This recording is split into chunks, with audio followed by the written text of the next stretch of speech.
بسم اللہ الرحمن الرحیم۔ پاکستان کا آئین، قادیانی اور ایک میڈیا اسکالر۔ خدام ختم نبوت کی مسلسل قومی جدوجہد کے نتیجے میں پاکستان کی نیشنل اسمبلی نے قادیانی مسئلے پر طویل غور و خوض کے بعد 7 ستمبر 1974 کو قادیانیوں کے غیر مسلم اقلیت ہونے کی قرارداد متفقہ طور پر منظور کی۔ اسلامیان پاکستان اس آئین کو تسلیم کرتے ہیں، جبکہ ان کے بالمقابل 180 ڈگری کے زاویے پر قادیانی کیمپ ہے، جنہوں نے اس آئین کو آج تک تسلیم نہیں کیا اور وہ اس آئین کے خلاف مسلسل سازشیں کرتے رہے ہیں۔ ایک میڈیا اسکالر قادیانیت کے حوالے سے مختلف ایشوز اچھالتے رہتے ہیں۔ آئیے آج ہم دیکھتے ہیں کہ آئین پاکستان کی روح سے وہ کس کیمپ میں کھڑے ہیں۔ نمبر 1، قادیانی آئین پاکستان کو تسلیم نہیں کرتے اور قادیانیوں کو غیر مسلم اقلیت قرار دینے کے تناظر میں یہ میڈیا اسکالر بھی کہتے ہیں کہ پارلیمنٹ کے پاس یہ اتھارٹی نہیں ہے۔ ملاحظہ ہو ان کا ایک لیکچر۔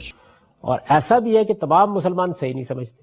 اس کی مثال احمدی حضرات ہیں، قادیانی حضرات ہیں، یعنی ان کے بارے میں کم و بیش ایک عمومی اتفاق ہو گیا مسلمانوں کے مابین کہ ان کا عقیدہ صحیح نہیں ہے، انہوں نے ایک نئی نبوت کا اقرار کر لیا، مگر ان کے متعلق یہ فیصلہ کہ وہ مسلمان نہیں رہے یا انہیں مسلمانوں کی جماعت سے الگ کر دینا چاہیے، اس کا حق کسی کو بھی حاصل نہیں ہے۔ نمبر 2، قادیانی آئین پاکستان کو تسلیم نہیں کرتے، جبکہ یہ میڈیا اسکالر بھی کہتے ہیں کہ میں اس سے براعت ظاہر کرتا ہوں۔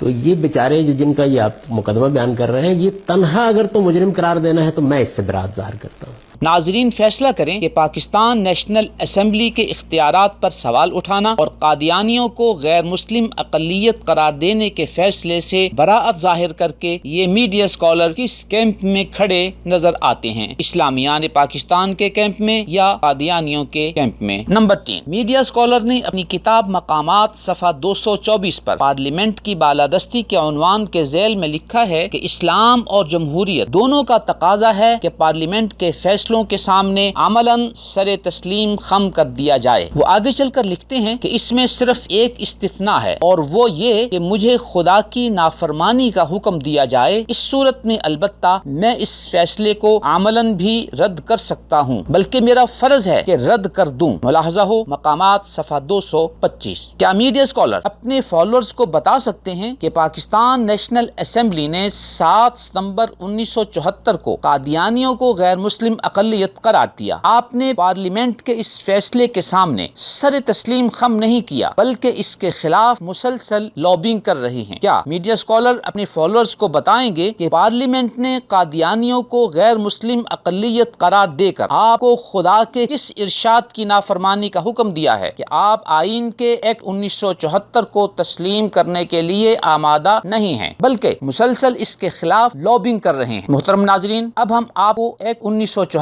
آرٹیکل 260 کی اس شق نمبر 3 کی طرف لے کر چلتے ہیں۔ اس شق میں ہے، ایسا شخص جو خاتم الانبیاء حضرت محمد صلی اللہ علیہ وسلم کی حتمی اور غیر مشروط ختم نبوت کو نہیں مانتا یا لفظ کے کسی بھی مفہوم اور وضاحت میں حضرت محمد صلی اللہ علیہ وسلم کے بعد نبی ہونے کا دعویٰ کرتا ہے یا ایسے دعوے دار کو نبی یا مذہبی مصلح مانتا ہے، اس آئین یا قانون کے مقاصد کے لحاظ سے وہ مسلمان نہیں ہے۔ ملاحظہ ہو قادیانی مسئلے پر بحث کی سرکاری رپورٹ صفحہ 2949۔ محترم ناظرین، آرٹیکل 260 کی اس شق نمبر 3 کے خلاف میڈیا اسکالر کے مسلسل پروپیگنڈے کو تعزیرات پاکستان 295A کس نظر سے دیکھتی ہے؟ اس میں ہے، ایک مسلمان جو عقیدہ ختم نبوت جیسا کہ اس کی وضاحت آرٹیکل 260 کی شق 3 میں کر دی گئی ہے کہ منافی کوئی اعلان کرتا ہے یا عمل کرتا ہے یا تبلیغ کرتا ہے تو وہ اس دفعہ کے زیر تحت قابل تعزیر ہوگا۔ ملاحظہ ہو قادیانی مسئلے پر بحث کی سرکاری رپورٹ صفحہ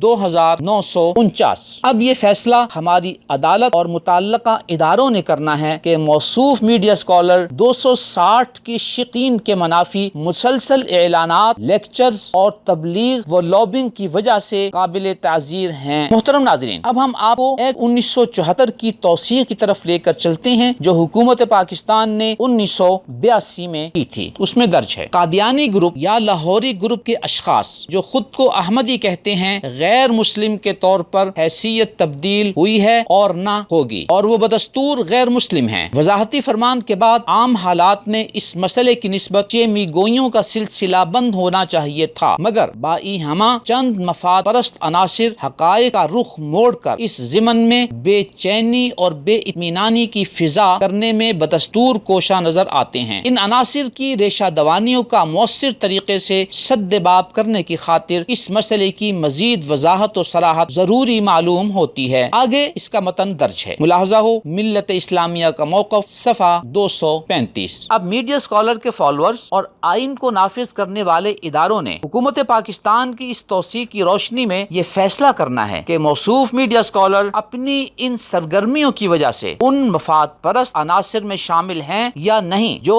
حقائق کا رخ موڑ کر اس ضمن میں بے چینی اور بے اطمینانی کی فضا پیدا کرنے میں بدستور کوشش کرتے نظر آتے ہیں۔ الغرض ایکٹ 1974 آرٹیکل 260 تعزیرات پاکستان 295A اور 1982 کی اس توثیق کی روشنی میں میڈیا اسکالر کے فالوورز کو یہ اندازہ لگانا زیادہ مشکل نہیں ہے کہ میڈیا اسکالر اسلامیان پاکستان کے کیمپ میں کھڑے ہیں یا قادیانی کیمپ میں۔ نظروا للطيبة ونور طه يسطعون